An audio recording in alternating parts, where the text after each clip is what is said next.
ये बात है साल 1998 की, जब स्कॉटलैंड के करीब समुद्र में दुनिया की सबसे ज्यादा एडवांस और सबसे ज्यादा ऑयल प्रोड्यूस करने वाली रिग जोरदार धमाकों से गूंज उठी और सिर्फ चंद ही घंटों में समंदर की नजर हो गई।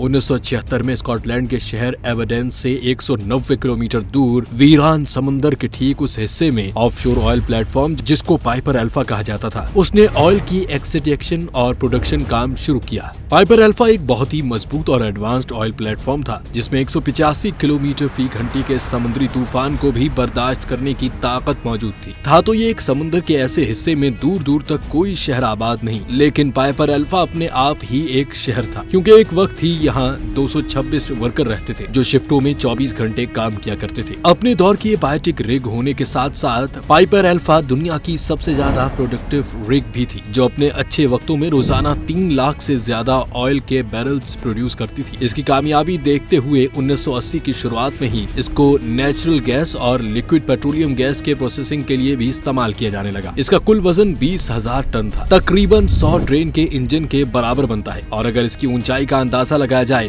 तो ये समंदर की सतह से 90 फीट ऊंची थी, जबकि इसका आधे से भी ज्यादा हिस्सा समंदर के अंदर हुआ करता था। जी हाँ, ये फ्लोटिंग ऑयल प्लेटफॉर्म नहीं था, बल्कि हैरतअंगेज तौर पर इसकी फाउंडेशन 750 फीट समंदर के नीचे से उठाई गई थी। पाइपर अल्फा का मेन काम ऑयल की प्रोडक्शन था, जिसको प्रोडक्शन डेक पे किया जाता था। इस डेक पे कई मॉड्यूल इंस्टॉल थे, जिसमें मॉड्यूल ए ऑयल और गैस को पंप करता था, मॉड्यूल बी और सी ऑयल और गैस को प्रोसेस करता था, और इन सब को पावर देने के लिए मॉड्यूल डी था, जिसमें बहुत ही हैवी जनरेटर लगे हुए थे। ये एक बहुत ही कॉम्प्लेक्स प्रोसेस होता है, जिसमें पार्ट्स की रेगुलर मेंटेनेंस भी दरकार होती है, और इसी मेंटेनेंस की वजह से पाइपर अल्फा पर 200 से ज्यादा वर्कर्स की आर्मी रहती थी, जिनके लिए प्रोडक्शन डेक के ऊपर कंपार्टमेंट बनाए गए थे। वर्कर्स अपनी ऑफ शिफ्ट में यहाँ आराम करते, जहाँ उन्हें एंटरटेनमेंट की सहूलत, कैफे और प्ले एरिया भी मुहैया थे। 6 जुलाई 1988 वाले दिन भी दूसरे दिनों की तरह इन वर्करों के लिए एक मामूल का दिन था। सुबह के 7:45 बजे मेंटेनेंस स्टाफ ने एक पंप की मेंटेनेंस के लिए कंट्रोल रूम से इजाजत मांगी। कंट्रोल रूम के शिप ऑपरेटर ने पेपर वर्क के बाद उनको इजाजत दे दी। दोपहर के 12 बजे मेंटेनेंस वर्कर्स उस पंप ही के सेफ्टी वॉल को खोलने में मसरूफ थे और इस काम की परमिशन सुबह ले चुके थे। शाम के 6 बज चुके थे, लेकिन पंप ही के सेफ्टी वॉल की मेंटेनेंस मुकम्मल न हो सकी। इसी वजह से वर्कर्स ने ये काम अगले दिन पर शेड्यूल कर दिया,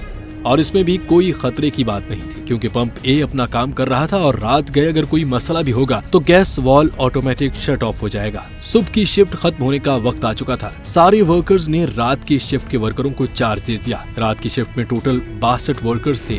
उनके लिए भी ये एक मामूल का वर्किंग डे था, लेकिन अब वो वक्त आ गया जब चीजें बिगड़ना शुरू हो गई। रात के 9:45 पर कंट्रोल रूम स्टाफ को एक अलार्म शो हुआ कि पंप ए ट्रिप हो चुका है।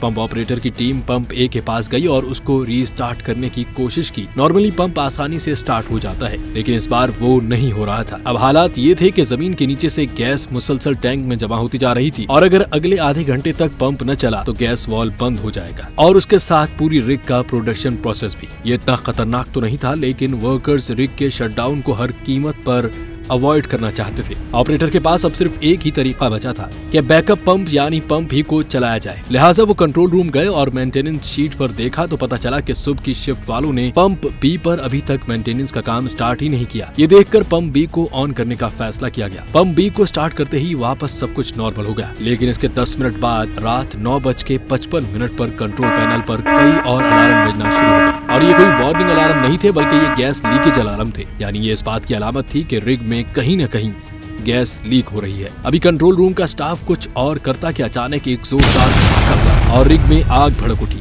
पास गुजरती हुई एक मेंटेनेंस शिप के कैप्टन ने ये पूरा मंजर देखा, जिसने बताया कि रिग में पहले नीले रंग का फ्लेम भड़का था। इस धमाके ने पूरी रिग में हलचल मचा दी।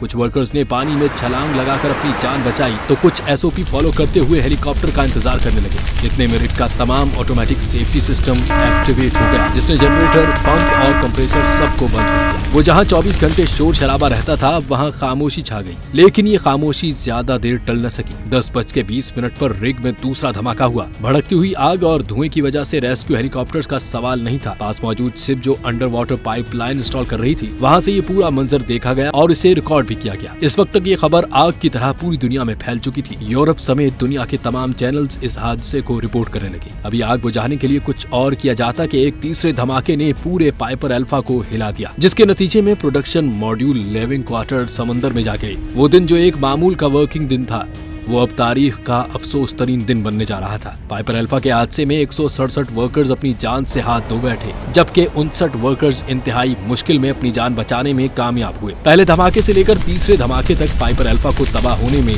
पूरा 1.5 घंटा लगा और इस खबर ने सबसे बड़ा धचका ऑयल इंडस्ट्री को दिया। दूसरी रिग पर काम करने वाले वर्कर्स ने अपनी जॉब से रिजाइन करना शुरू कर दिया और कई ऑयल प्लेटफॉर्म को सेफ्टी चेक के नाम पे बंद कर दिया गया। सबसे बड़ा सवाल ये उठाया जा रहा था कि आखिर इतनी एडवांस और इतनी प्रोडक्टिव रिग कैसे तबाह हुई। एक इन्वेस्टिगेशन टीम कायम की गई जिसको इस मामले की तह तक जाना था, लेकिन उनके पास चंद चश्मदीद गवाह और तस्वीरों के सिवा और कुछ भी न था। पहले तो इस हादसे की असल वजह किसी को भी मालूम न पड़ी, लेकिन 3 महीने बाद जब रिग का मलबा समंदर के अंदर से बाहर निकाला गया तो उसमें कागज का एक ऐसा टुकड़ा मिला जिसने सारी हकीकत खोलकर सामने रख दी।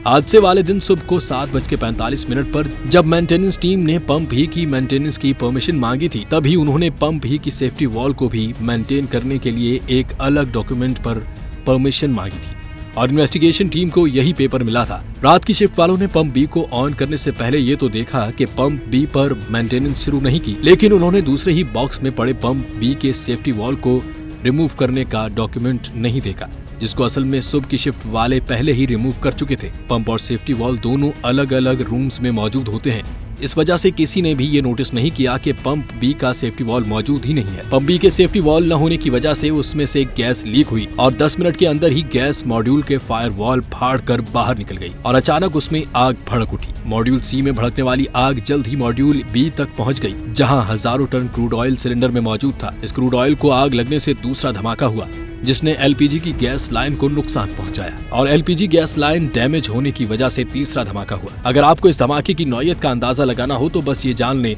कि पाइपर अल्फा में जिस वक्त आग लगी उस वक्त उसमें इतनी गैस मौजूद थी कि उससे पूरे यूनाइटेड किंगडम की डोमेस्टिक खपत को पूरा किया जा सकता था। इस एक छोटी सी गलती की वजह से न सिर्फ कंपनी को 2 अरब US का नुकसान हुआ, बल्कि कई कीमती जानें भी इस हादसे में चली गई। आज भी स्कॉटलैंड के शहर एबरडेन में इन वर्कर्स की याद में एक पार्क मौजूद है, जहां उनकी फैमिलीज रोजाना जाती हैं। तो दोस्तों, ये थी हमारी आज की वीडियो को लाइक कीजिए और कमेंट में अपनी राय का इजहार जरूर दें और हमारे चैनल को सब्सक्राइब करना मत भूलिएगा। ऐसी ही बेहतरीन वीडियोस के लिए हमारे चैनल से जुड़े रहिए। मिलते हैं अगली वीडियो में, तब तक के लिए अल्लाह ने के बाद।